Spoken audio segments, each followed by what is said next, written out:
पता नहीं रोज रोज मुझे मछलियाँ कम क्यों मिलती हैं, जबकि हरिया तो रोज मुझसे ज्यादा मछलियाँ पकड़ कर लाता है। नहीं नहीं, आज मैं भी ज्यादा मछलियाँ पकड़ कर लाऊंगा, चाहे मुझे कितने भी गहरे पानी में क्यों ना जाना पड़े।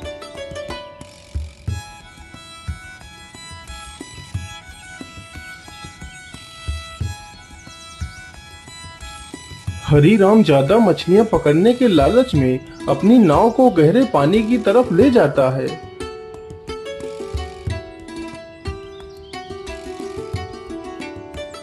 हाँ हाँ, अब मैं ज्यादा गहरे पानी में आ चुका हूँ। यहाँ पर ज्यादा मछलियाँ होनी चाहिए। चलो जल्दी से मछलियाँ पकड़ता हूँ।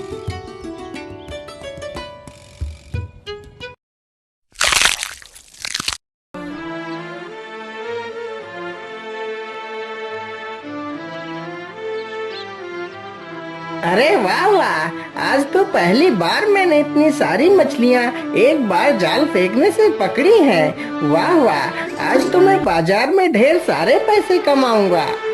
हरीराम इतना कह ही रहा था कि तभी वहां पर एक सींग वाली मछली आ जाती है और हरीराम की नाव पर जोर से अपने सींग से वार करती है, तो हरीराम की नाव में छेद हो जाता है। बाप रे बाप, इतनी बड़ी मछली! भाग लो हरीराम, नहीं तो आज समंदर में ही तुम्हारी समाधि बन जाएगी। हरीराम जल्दी जल्दी से अपनी नाव को बाहर की ओर लाता है। बाहर लाते लाते उसकी नाव में काफी पानी भर जाता है, जिसके कारण उसकी नाव डूब जाती है। वह मुश्किल से खुद की ही जान बचा पाता है। राम राम राम राम, आज तो मरते मरते बचा, लेकिन मेरी नाव तो डूब गई है। अब मैं मछलियाँ कैसे पकड़ूंगा? ऐसे तो मैं भूखों मर जाऊंगा। नहीं नहीं, मुझे जल्दी ही एक दूसरी नाव बनानी होगी। मैं कल सुबह ही जंगल जाकर एक अच्छी सी लकड़ी ढूंढ कर लाऊंगा और अपनी नाव बनाकर मैं फिर से मछलियाँ पकड़ूंगा।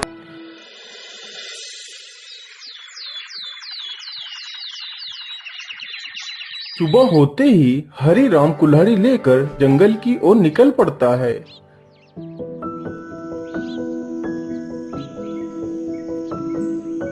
कौन सा पेड़ काटूं, कुछ समझ नहीं आ रहा। कोई पेड़ तो इतना मोटा है और कोई पेड़ तो इतना पतला है। मेरी नाव के लायक तो कोई पेड़ मुझे दिख ही नहीं रहा है। हाँ, ये पेड़ मेरी नाव के लायक है। चलो मैं इसे ही काट लेता हूँ। उसी पेड़ पर एक चिड़िया ने अंडे दिए होते हैं। हरीराम जैसे ही कुल्हाड़ी उठाकर पहला वार उस पेड़ पर करता है। अरे, ये शोर कैसा? मुझे लगता है कोई मेरे इस पेड़ को काट रहा है।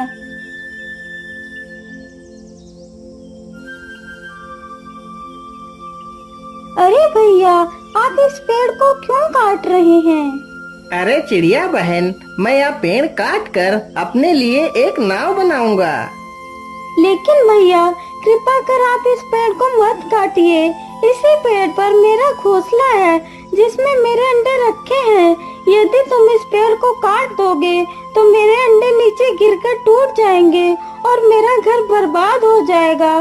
कृपा कर आप कोई दूसरा पेड़ काट लीजिए। अरे अरे, माफ करना चिड़िया बहन, मुझे पता नहीं था कि आपका घोंसला इसी पेड़ पर है। नहीं तो मैं इस पेड़ को कभी नहीं काटता। चलो चलो, मैं कोई दूसरा पेड़ काट लेता हूँ। हरीराम फिर से दूसरा पेड़ ढूंढने लगता है। अरे बाप रे बाप, मुझे लगता है बहुत जोर की बारिश आने वाली है। तभी जोरदार हवाओं के साथ बारिश होने लगती है। अरे राम राम राम, या तो बहुत जोर की बारिश आ गई। अब कहाँ छिपूं मैं? मुझे लगता है वहाँ पर कोई झोपड़ी है। चलो चलकर देखता हूँ।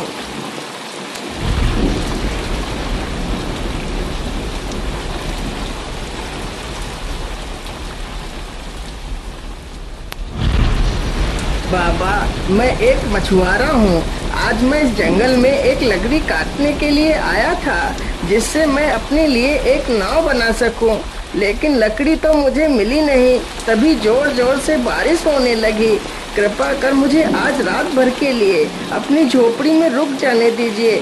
सुबह होते ही मैं यहाँ से चला जाऊंगा। ठीक है बेटा, तुम अंदर आ जाओ। जैसे ही हरी राम अंदर जाता है तो देखता है एक बूढ़ी महिला खाना बना रही है। हरी राम चुपचाप जाता है और कोने में पड़ी एक चटाई पर लेट जाता है। तभी वह बुढ़िया उस बूढ़े व्यक्ति से कुछ कहती है। ऐसा लग रहा था जैसे कि वह दोनों हरी राम से कुछ छुपा रहे हों। अरे अरे, यह दोनों आपस में क्या बात कर रहे हैं? मुझे लगता है यह दोनों मुझसे कुछ छिपा रहे हैं। मुझे यह पता लगाना ही होगा, आखिर ये दोनों मुझसे क्या छिपा रहे हैं। हरी राम यह सब कुछ सोचने लगता है और चुपचाप सोने का नाटक करता है। अरे भाग्यवान, मुझे लगता है यह आदमी सो गया है। चलो पहले मैं जाता हूँ और फिर तुम बाद में आ जाना। ठीक है, तुम पहले चलो, मैं बाद में आती हूँ। इतना कहकर बूढ़ा व्यक्ति अपने संदूक के पास जाता है और उसमें से एक टोपी निकालता है और अपने सिर पर रख लेता है। गीली गीली छू, उड़ जा तू। इतना बोलते ही वह बूढ़ा व्यक्ति गायब हो जाता है। इसी प्रकार वह बूढ़ी महिला भी संदूक के पास जाती है और अपने सिर पर एक टोपी रख लेती है। गिले गिले छू, उड़ जा तू। इतना बोलते ही वह बूढ़ी महिला भी वहां से गायब हो जाती है। यह सब देखकर हरी राम सक्का बक्का रह जाता है। अरे बाप रे बाप, ये मैं क्या देख रहा हूँ? ये दोनों कहाँ चले गए? हरी राम तुरंत ही संदूक के पास जाता है। अरे ये क्या? इस संदूक में तो एक और टोपी रखी है। तो क्या इसी टोपी की मदद से ही वह दोनों गायब हो गए हैं? चलो मैं भी इस टोपी को लगाकर देखता हूँ। मैंने टोपी तो पहन ली। चलो अब जल्दी से वह मंत्र बोलता हूँ। क्या बोला था उन दोनों ने? हाँ, गिली गिली छू, उड़ जा तू। जैसे ही हरी राम यह मंत्र बोलता है वह तुरंत गायब हो जाता है और वह एक राजमहल में पहुंच जाता है। तो देखता है बूढ़ी महिला और वो बूढ़ा व्यक्ति उसी महल में बैठकर खाना खा रहे हैं। हरी राम को वहां पर देखकर दोनों हैरान रह जाते हैं। चलो चलो भाग्यवान, जल्दी से हम सारे बर्तन अपनी झोली में डालकर यहाँ से निकल लेते हैं। वह दोनों राजा के घर से सोने व चांदी के बर्तन की चोरी करके उन्हें गरीबों में बांट दिया करते थे। दोनों जल्दी से कुछ बर्तन अपनी झोली में रखते हैं और वहां से चले जाते हैं। अरे वाह, क्या बात है! चलो मैं भी जल्दी से कुछ बर्तन उठा लेता हूँ। लेकिन इतनी जल्दी भी क्या है? चलो थोड़ा सा स्वादिष्ट भोजन का आनंद लिया जाए, फिर आराम से चला जाएगा। इतना सोचकर हरी राम खाना खाने लगता है। अरे वाह, खाना तो बहुत स्वादिष्ट था।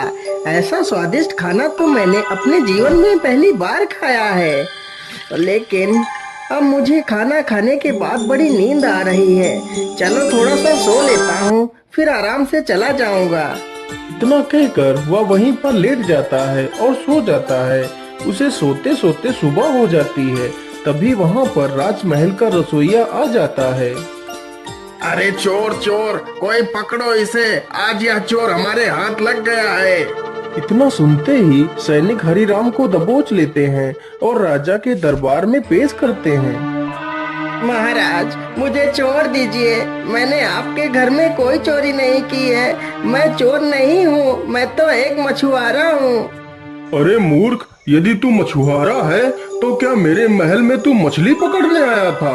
अरे मूर्ख चोर, मुझसे झूठ बोलता है, रोज रोज मेरे महल में चोरी करता है। सैनिकों, इस बेवकूफ को ले जाओ और बीच चौराहे पर खड़ा करके जिंदा जला दो, ताकि ऐसा कोई दोबारा करने की सोचे भी नहीं।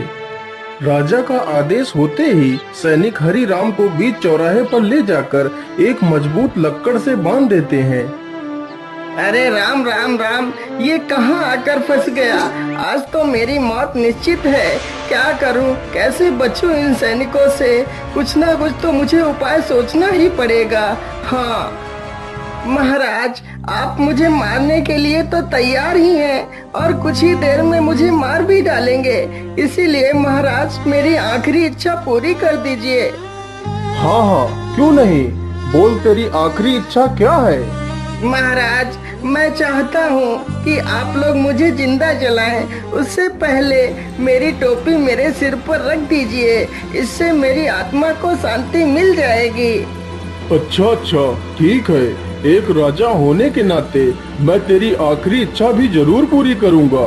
सैनिकों, जल्दी से जाओ और इसकी टोपी को उठाकर ले आओ और इसे पहना दो।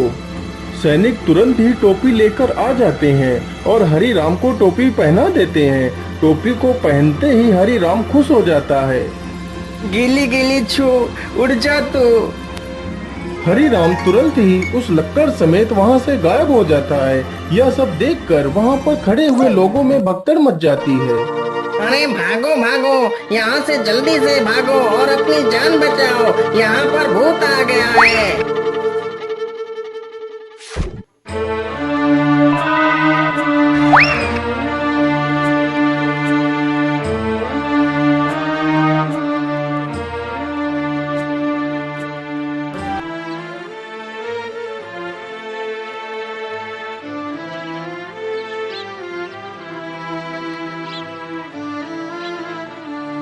अरे ये मैं कहाँ आ गया हूँ? मुझे लगता है मैं अपने गांव वापस आ गया हूँ। अरे हरी राम भाई, आपको ये क्या हो गया? आपकी ये हालत कैसे हुई? आप तो इतने दिनों से मछलियाँ भी पकड़ने नहीं आए।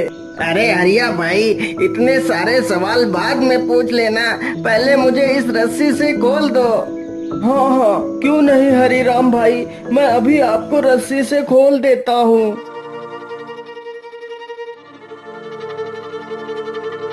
हरिया तुरंत ही उसकी रस्सियां खोल देता है।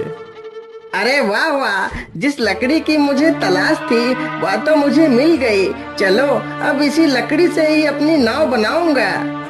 इस प्रकार हरि राम लकड़ी को उठाता है और दोनों वहां से चले जाते हैं।